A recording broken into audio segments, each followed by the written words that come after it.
Hi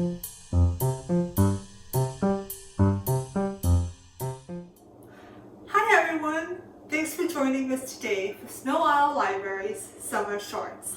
This week we're going to dig deeper into kitchen science. We're going to learn how to turn lemons into batteries. We'll also learn how to make our own sourdough starter. We're going to explore local edible plants. But first, we are going to learn how to make ice cream in a bag. Now, let's get started with this week's Summer Shorts. Hi, I'm Morgan. Have you ever been at home and thought, I really like some ice cream, but you didn't have any? Well, you're in luck. Did you know you can make ice cream at home with just a few simple ingredients? Let's see what we can do. So you're gonna use milk. I'm gonna use whole milk, but if you have 1% or 2%, that's okay. Part of the fun of science is trying out different things and see what happens. So you need milk, you'll need sugar, you'll need salt for ice cream, we'll figure that out. And we're gonna make vanilla ice cream today, so here's some vanilla extract. And you're also gonna need some ice. I have a big bowl of ice here. You're gonna need your measuring tools, and you're gonna need 2 baggies. One smaller and one bigger, and they need to be able to close up. So you need 2 baggies. And don't forget your gloves, because it's gonna get cold. Okay, and since we're doing kitchen science, I wore my lab coat so I don't spill anything on myself. But if you're in the kitchen, you could grab an apron to put on. That would help protect your clothes. I also have my lab goggles here so I don't splash anything in my eyes. There's not much risk of splashing, but it's still fun to dress up when you're doing science, right? All right, and also I tied my hair back so I don't have to worry about my hair getting in my eyes or trying to move my hair if I've got messy hands. Okay, so let's show you how to make, are you ready for ice cream? Let's get started. First, you're going to use your small bag and you're going to add 2 tablespoons of sugar. I like to add the dry ingredients first so there's less chance of spilling. So 2 tablespoons of sugar in my bag. 1, 2. All right, we got our sugar. That would make ice cream so yummy and sweet. And then we're gonna take our vanilla and we're gonna add 1 teaspoon of vanilla. A teaspoon is smaller than a tablespoon, so there's less vanilla in it. 1 teaspoon, be very careful not to spill. It helps if you're doing it with 2 people, because then one person can pour and the other person can hold the bag open. I'm on my own, so let's see if I don't spill. Ready? Got it. All right, we have our vanilla. We have the sugar, and we have the vanilla, and then we need to add milk to our small bag. I'm gonna open my milk. You need 1 cup of milk, and here's our measuring cup. Let's see if I don't spill it again. Maybe I should put my goggles on for this one. Here we go. All right, ready? Ooh, careful. All right. And then I'm gonna pour this into my small bag. Make sure I don't spill. Oh, we got it. All right, so we have our sugar and our vanilla and our milk in the small bag, and we're gonna close that so it doesn't spill. Okay, you can mix it up a little, but you're gonna be shaking the bag, so don't worry about mixing it up too much. I always like to close everything after I use it so we don't spill. All right, so now you have your small bag. You're gonna put your small bag right into your large bag. I'm not gonna spill it right now, so I'm gonna take those off. Okay, and then once it's in there, we're gonna add 4 cups of ice. That's a lot of ice. I have 4 cups right here. My ice. Okay, this cup measures 2 cups. So I just put 2 cups in there. I'm gonna do 2 more cups of ice. Get all that ice in there. Oh, it's cold. All right, so we have our ice in our large bag, and we have that smaller bag with the milk, our milk mixture. And then we have one more ingredient, the salt. Don't forget the salt. You're going to add a 1/4 cup of salt. A 1/4 cup is smaller than a big 1 cup, right? So the 4 of these could fit in our 1 cup. Here's 1/4 cup of salt. Measure it out. Oh, I'm running out of salt. I think I have just enough salt. Pour that right on top of the ice. All right, and then close up that big bag so you don't spill anything. Okay, and now make sure you put on your gloves, because this is gonna get cold. So what we're gonna do, put our gloves on, okay, is we're gonna pick up this bag and we're gonna shake it. And we're gonna shake it for 10 minutes. I know it sounds like a long time. So set a timer for 10 minutes. You're gonna shake the bag continuously. You could even put on some music if you like. Let's put on some music. All right.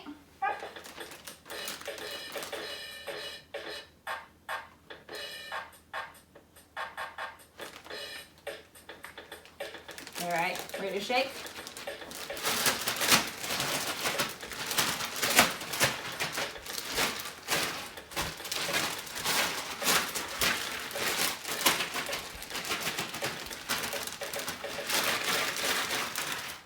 I get very serious about my shaking. All right, so I don't actually have 10 minutes to shake up my bag right now, but you keep shaking for 10 minutes. I prepared one earlier that I did shake up. Okay, here's my one from earlier. I shook this for 10 minutes, and you know, while I was shaking it, I actually popped a hole in the bag. The small bag popped a hole in the bigger bag, and so I had to get another bag out. So maybe it's good to have an extra bag just in case you get a hole.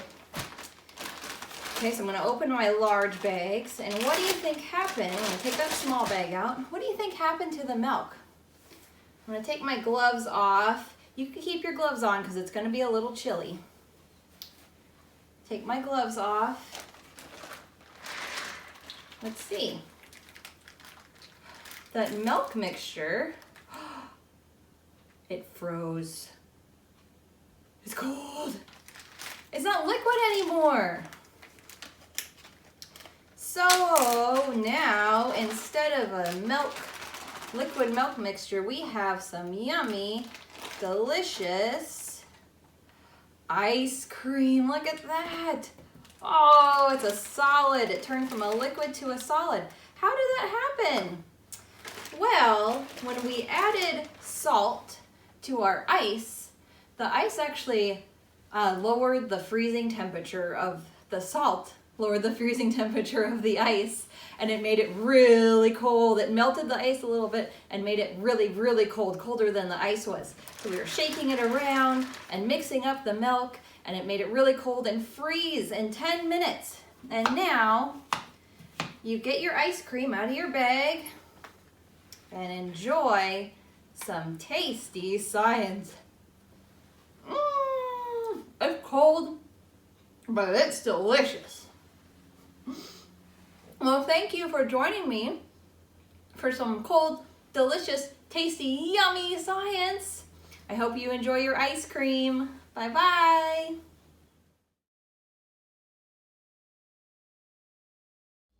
Hi, my name is Julie, and I'm here today to teach you how to make electricity out of lemons. Remember, please grab an adult, sew they can supervise you and you can do this safely. First of all, how do you make electricity out of lemons? How do lemons make electricity? Well, you use a lemon. In the lemon, there's citric acid. And what you do is you take a zinc nail and a piece of copper wire. These are called electrodes, which are known as conductors of electricity. So when you stick the conductors of electricity inside of the lemons, what it is they break up the atoms and create electrons, which go up the conductors to create electricity. Now each lemon creates 7/10 of a volt. So in order to light a 2-volt LED light, you're going to need 4 lemons. So let's begin. First of all, we're going to need 2 alligator clips, a 2-volt LED light, 4 nails, and 4 pieces of copper, and some little crimpers. What you want to do is you want to roll the lemons around first to release the juice packs in the lemons, which will loosen that really good citric lemony acid to create electricity. So let's begin.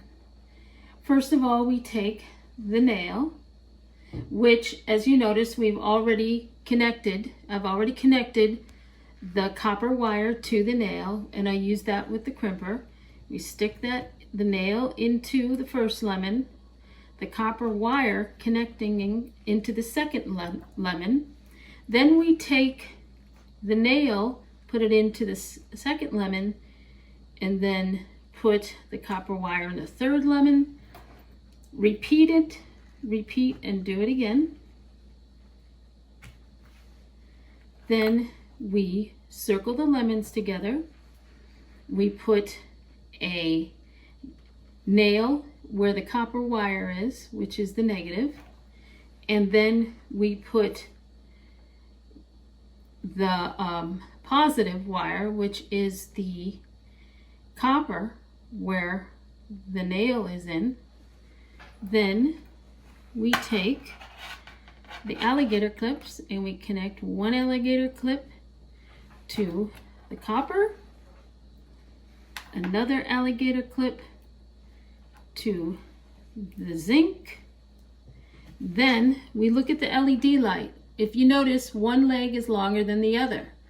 The leg that is longer than the other is the positive leg. So we connect the shorter leg, which is the negative leg. We take the positive leg and we connect it with the other LED, and look, we have light.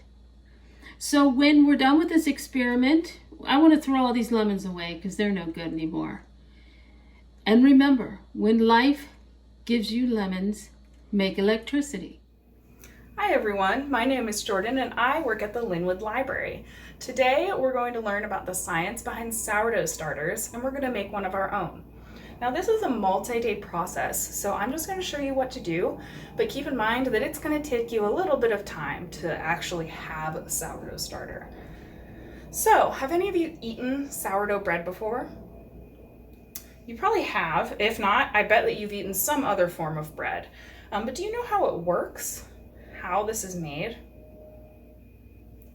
So one of the key parts of making bread is typically yeast. And that's because yeast is what helps the bread to go from being a flat, lumpy, gooey, raw dough to rising up and becoming that airy, fluffy bread that we all know and love so well. Yeast is a single-celled organism like bacteria, and it is alive and it eats. And it's part of that eating process that allows it to make the bread rise. Yeast really likes sugar, which can be found in sugar, of course, honey, molasses, or even just in flour itself. And so when you mix it up with the other bread ingredients, it eats the sugar and then releases carbon dioxide, just like when we breathe. So if I breathe in, and then breathe out, that's releasing carbon dioxide. So it's releasing air. That air gets trapped in the bread dough and makes it rise up and become fluffy and nice and a nice loaf of bread. Today though, we're not going to use those typical little packets of yeast that you find at the store. We're going to use wild yeast, because yeast is actually all around us, including on my skin right here. But it's especially in flour. So all we're going to use today is flour and water to make a sourdough starter. And what we're essentially doing is we're creating a pleasant environment that the yeast likes to live in. So it'll be constantly alive. Sometimes it'll go to sleep, but it will be alive and ready for you to make bread with. So to get started, we'll need a container. It can be any container. I like to use just leftover containers from things. So this is a yogurt container. Now, since the yeast is alive, remember, and releases air, it's going to grow as we feed it because of all those air bubbles. So you're going to want something that's bigger than what we're mixing together. So I recommend something 1 quart or larger, or basically just twice as large as what we're going to put in here today. Now you'll probably notice that I have a kitchen scale. You don't need one of these. I'm going to give you the weight measurements, but also the size measurements, so you can use either just measuring cups and liquid measures as well. You don't have to worry about weight if you don't have a kitchen scale. So first, we will of course need flour. You can use white flour or whole wheat flour. It'll just affect how long your starter will take to become alive. I'm going to use plain old all-purpose white flour today because that's what I happen to have on hand. So first, we will put 113 grams of flour in our container, and that is equal to about 1 cup. So you'll put in 1 cup or 113 grams of flour in our container. Oops, and this is messy, so I covered my measurements, but that looks like it's about 113 in there, so I got lucky. So once you have your flour in your container, you'll want to put water in there. And this water can be the same temperature as the air. It can be room temperature, or if you're in a cold room, I recommend using slightly warmer water because it'll help the yeast be happy. They like warm, wet environments. So for this, you'll also use 113 grams or a half cup. And do you know why, even though 113 grams is the same amount we used for the flour, that it's half cup instead of a full cup, like with the flour? It's because they both weigh different amounts here. The flour is a lot lighter, so there's going to take a lot more flour to weigh the same as this heavy water. So I have half a cup in here and I'm going to pour it in. Then all you need is a spoon. And you'll take the spoon and you'll just mix this all up in here. And you want to just mix it enough so that the flour is no longer dry. So it's going to be this weird, kind of dense looking batter. It'll look like this. Then we just cover it lightly. You don't want to pop the cover on all the way. And if you don't have a cover for your container, you can just put a towel around it and pop it in a warm place to sit. Now, if you don't have a warm place in your house, you can try putting it on top of the refrigerator, which is often a little warmer because it lets out a lot of electricity and heat. Or you can put it in an off oven with the light and the oven turned on. That can be a nice warm place. Or you can kind of wrap some towels around it as if you're tucking it in. Our starter is alive and we want to treat it like an alive creature and take care of it so that it can live for hundreds of years like some starters do. So this is day 1. You leave it here and then you're going to forget about it. Forget about it for a full day. And then you leave it alone and we'll come back to it tomorrow. So on day 2, you're going to want to come and check on it. It's probably going to look pretty much the same. So we'll just feed it again. It'll need more food. what you will do is you will throw away half of this starter. So I'm going to scoop out half of it and I would throw it away. Now the reason we do that is just because otherwise you would end up with mountains of starter as you continue to feed it. The starter is compostable since it's all just organic material, so you can always just pop it in the compost. So I would take out half of this, then I'd feed it the same amount of yesterday. So 113 grams of flour, which is a full cup, and 113 grams of water, which is half a cup. Then I'd mix it in there, cover it, forget about it again. On day 3, you'll probably start to see a little bit of bubbles at the top. It might even be growing a little bit. That's great because that means your yeast is eating and producing carbon dioxide.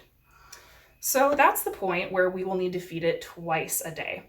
Just like if you spent a lot of time running around and doing sports, you're going to need more food than if you sat on the couch. This yeast is working really hard, so we want to make sure to feed it so that it can continue to grow and stay alive. So you're going to want to feed it once in the morning and once in the evening with the exact same amount of flour and water that you've been feeding it before. The only difference now is that as this starts to grow, you're going to want to measure out the amount of starter you're going to keep because it will just continue to be more and more. So you're going to want to measure out 113 grams or half a cup of your starter to mix with your full cup of flour and your half a cup of water. The rest you can throw away. So you'll do that morning and evening for a couple more days. And then on day 5, when you check on it, it might be super bubbly and so grown that it's reached the top and it just seems really active and alive. That means that you are done with this initial growth of your starter. If it's not there yet on day 5, that's okay. Just continue to feed it twice a day until it gets to that point. Things behave differently with different temperatures. Sometimes there might just be less wild yeast, so it's got to grow. There's a lot of different things that can change that. But once you're at that point, you're going to feed it one more time the exact way that you've been doing, and then you can pop it in the refrigerator. What that does is it sends it to sleep a little bit until you're ready to use it. So this is my sourdough starter, one of mine that I keep in the fridge. I'm just waiting to be used. And now that it's not active and eating, it goes to sleep. And so it flattens a little bit. It's really runny and goopy and weird in here. And then it'll also get like a thin layer of liquidy stuff. That's called the hooch. You can just mix that right in there if you want your sourdough to be even more sour, or you can pour it off, either way. But this just means that it's sleeping.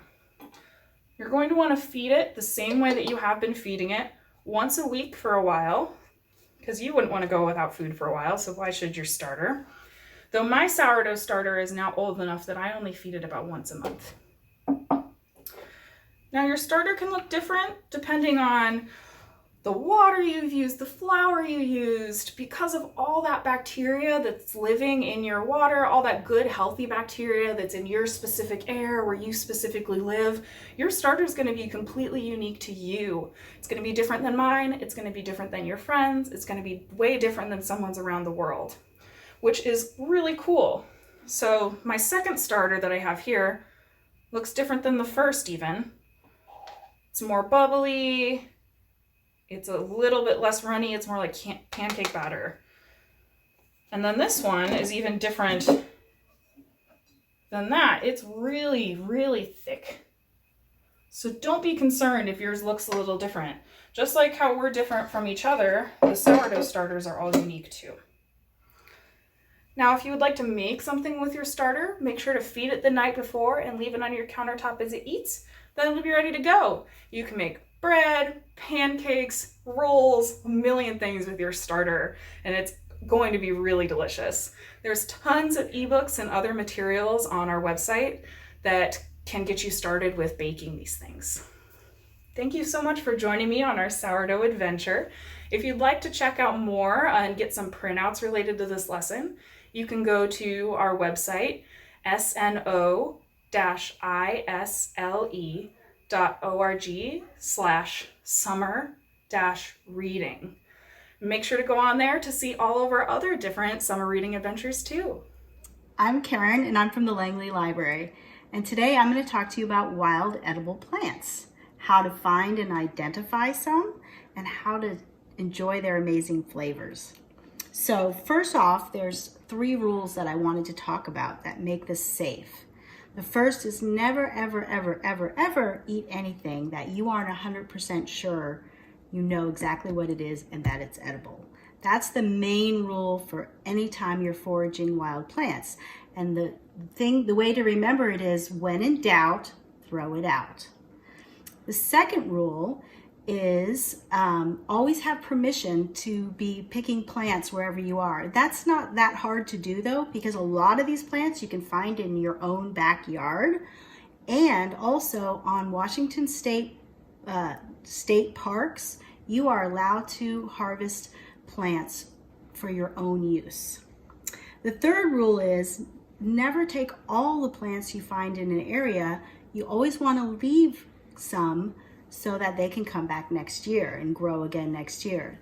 So usually you want to just take a small amount, just as much as you can maybe use for one meal. So let's get started. The first plant I'm going to talk to you about is called pineapple weed. It's also called wild chamomile. So the interesting thing with plant names is scientists use a system of Latin words to classify and name plants. So the scientific name for this plant is Matricaria matricoides. But most people who are looking for it are going to call it pineapple weed or wild chamomile. It's a really small little plant that grows close to the ground in gravelly, dry soil. I found this at the edge of my driveway. It has feathery green leaves and little yellow button flowers. But the best way to identify this plant, once you see it and go, oh, that looks like pineapple weed, is to pick some, give it a little crush or a rub, and smell it. And it will smell like fresh pineapple. So that is the best way. When you're identifying plants, you want to look at the leaves, you want to look at the flowers, how big it is, and then a lot of times it really helps to smell it, because a lot of the plants that make good eating smell good. So pineapple weed, what I use pineapple weed for is tea. So here I have some pineapple weed that I crushed up. I'm going to add a little more, especially with the flowers. Just kind of crush it up in my hands. I put it in. This has like a little top thing. And I'm just going to put some boiling water over it and let it sit and steep. And it's a non-caffeine, sweet flavored tea that will actually help if you have an upset stomach to settle your stomach. The next plant I'm going to talk to you about is roses. We'll just let this sit over here. These are wild roses. They grow all over the sides of the roads in Western Washington. You might have them at the edge of your yard. You might see them at a state park. And there's all kinds of wild roses. But the fun thing about this is you can also do this with roses that grow in your garden, as long as those roses have not been sprayed with pesticides. And there's so many things you can do with wild roses. The fruits that are left after the flowers fall off are called rose hips. They're really high in vitamin C, and lots of people make tea with that. But what I like to do is use the rose petals. Here's a whole bunch of rose petals I gathered this morning. And what I'm going to do is make rose sugar. I just take a jar and I layer the sugar and the roses until the jar is full. Just a few roses and sugar. Some more roses and some more sugar, and let that sit for about a week. What you'll end up with is sugar that tastes like roses. And it's really fun to sprinkle on shortbread and make lemonade with. It just adds a beautiful rose flavor. Now, again, when I said you don't want to pick all of them, So you want to find a place that has a lot of roses and then pick some of them. Another nice thing to do is when it's on the rose bush like this, instead of picking the whole head off, you just can pull the petals off like this. And that way, hopefully a bee has already been there or can still come and pollinate that so that the rose hip grows. So those are wild roses, and again, you can also do that with roses in your garden if they have not been sprayed with pesticides. The next plant I want to talk to you about grows at the beach. It's called, its Latin name is Salicornia. That's its scientific name, but a lot of people call it sea beans. And they don't grow in the water, they're not a seaweed, they grow up along the edge, the tidal edge. And you can see why they call them beans. Another name is sea asparagus. You can kind of see that too. An old-fashioned name for these is glasswort. But sea beans are wonderful because you can eat them right when you pick them, right off the beach.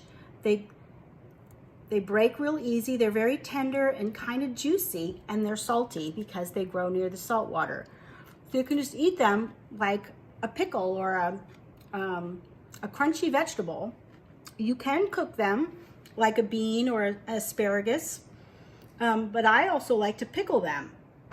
And these are just sea beans that I briefly cooked in water and then poured a brine solution over them, which is usually vinegar, water.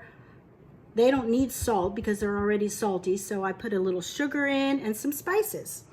And then you can put that in your refrigerator and use it as a pickle to garnish things with. It's a really fun, crunchy vegetable to eat. So next time you're out walking around, look down at the ground, see what's growing around you, and enjoy some pineapple weed tea. Thanks for joining me. Visit sno-isle.org/summerreading for online resources and printable resources. Welcome back. I hope you had fun. Can you believe this is our last Sno-Isle Library Summer Shorts video? You can rewatch any of these videos by going online to Sno-Isle Library's Facebook page or YouTube channel. In the meantime, you can still read, learn, and discover by visiting Sno-Isle Library's website at sno-isle.org/summer-reading for more activities, events, and a reading log. Remember, if you read 10 hours, you'll win a free book. 10 more hours and you'll be entered to win a grand prize. So keep digging deeper, but right now, I'm going to dig into this ice cream. Bye!